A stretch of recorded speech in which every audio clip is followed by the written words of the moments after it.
Megastar Shakib খানকে এবার দেখা যাবে হলিউডে। ঢালিউডের ভাইজান খ্যাত মেগাস্টার সাকিব খানকে এবার দেখা যাবে হলিউডে। আসলে কি তাই? অসম্ভবকে সম্ভব করা যদিও অনন্ত জলিলের কাজ, তবে গতকালকে একটি অ্যানাউন্সমেন্ট এসছে, সেটা হচ্ছে বরবাদ সিনেমার প্রযোজক প্রতিষ্ঠানের মালিক বা কর্ণধর উনি একটি কথা বলেছে।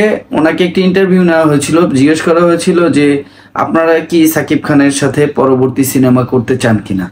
প্রশ্নের উত্তরে সে বলেছিল মেগাস্টার সাকিব খানের সাথে আরো যারা অ্যাড হবে তারা হচ্ছে হলিউড তারকা। আসলে কি তাই? হলিউডের তারকা যদি আপনার মেগাস্টার সাকিব খানের মুভিতে এন্টার হয়, তাতে বাংলা ফিল্মের কি কোনো উন্নতি হবে? আমার তো মনে হয় হবে না। কারণ হলিউডে হোক, বলিউডে হোক আর ঢালিউডে হোক, মেগাস্টার সাকিব খানের যে ক্রেজ, যারা তার মূল অডিয়েন্স, এই অডিয়েন্সের বাইরে গিয়ে অন্য অডিয়েন্স, অন্য দেশে হলিউডের যারা ইংলিশ ফিল্ম দেখে, সেই অডিয়েন্সগুলো কিন্তু মেগাস্টার সাকিব খানের হবে না। হোক বা না হোক সেটা পরের হিসাব। চলুন আমরা একটি হিসাব করি যে হলিউডের তারকা, কোন ক্যাটাগরি তারকা মেগাস্টার সাকিব খানের সাথে যৌথভাবে সিনেমা করতে পারে।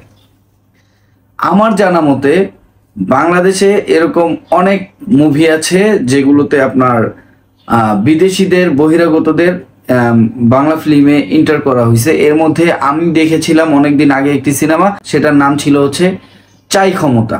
এইখানে মুখ্য চরিত্রে অভিনয় করেছিলেন মৌসুমী, রুবেল, ভিলেন চরিত্রে ছিলেন ডিপজল, মিশা সওদাগর আরো অনেকে। তো এই সিনেমাটি মূলত একটি বিদেশি মেয়েকে খুন করাকে কেন্দ্র করেই মুভিটির মূল বিষয়। তো ওইখানে আমি দেখেছিলাম একটি বিদেশি মেয়ে, আর মাঝে মাঝে আমাদের বাংলা ফিল্মে এরকম বিদেশি সাদা চামড়ার অনেককেই দেখতে পেয়েছি। হলিউডের যে তারকাকে নিয়ে মেগাস্টার সাকিব খানের সাথে সিনেমা মেকিং করা হবে, যে প্রত্যাশা আমাদের, এটা সম্পূর্ণ একটা বাকোয়াস। এটা উন্নত মানের একটি চাপাবাজি। হ্যাঁ, কারণ হচ্ছে আপনি দেখেন কর্ডনি কফি, যেটাকে আমরা রাজকুমার মুভিতে দেখেছিলাম, এনাকে কিন্তু আনা হয়েছে যে হলিউড অভিনেত্রী। আসলে কি সে অভিনেত্রী ছিল? সে কিন্তু কোনো অভিনেত্রী ছিল না, জাস্ট তার খালি চামড়াটাই সাদা ছিল। তো এই টাইপেরই কোনো সাদা চামড়ার লোক এনে বলবে যে এরা হলিউড। আপনি দেখেন কর্ডনি কফি কিন্তু কোনো ইউটিউবে তার দুই একটা কন্টেন্ট থাকতে পারে, এছাড়া তার কিন্তু হলিউড ইন্ডাস্ট্রির যে অন্যান্য মডেল বলেন, যে কোনো জায়গায় বলেন, যে প্ল্যাটফর্মগুলো আছে, এগুলোতে কিন্তু আপনার কর্ডনি কফির কোনো কার্যকলাপ ছিল না।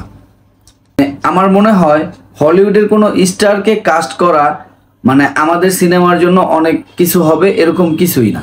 তবে আমার যেটা ভালো দিক মনে হয় এটা হচ্ছে এরকম, বরবাদ সিনেমার যে কলাকৌশলীরা আছে, তারা যেমন বরবাদের এই হেলিকপ্টারের ওইখানের যে সিনটা, এইখানে একটু গরমিল আছে। এই যে আমাদের সিনেমার যে উন্নতি হচ্ছে, কিন্তু কিছু কিছু জিনিস চোখে পড়ার মতো হচ্ছে, হলিউডের সাথে যৌথভাবে কিছু করলে এই চোখে পড়ার মতো যে দৃশ্যগুলো, এগুলো আর থাকবে না। এদিকে আমি স্বাগত জানাই, আর অবশ্যই এরকমটাই হওয়া উচিত। তো হইতে পারে যে হলিউড ঢালিউড যৌথ কোনো মুভি হইতে পারে, এটাকে ভালো দিকেই বলা যায়, খারাপ কিছু দেখছি না। যেটা খারাপ আমার কাছে লেগেছে সেটা হচ্ছে মেগাস্টার সাকিব খানের সাথে কাস্টিং করা হচ্ছে হলিউডের স্টার। এই জিনিসটা না যায় না, এটা আসলে হয়ও না। তো যাই হোক, ভিডিওটি এই পর্যন্ত ইতি টানছি। দেখা হচ্ছে পরবর্তী ভিডিওতে।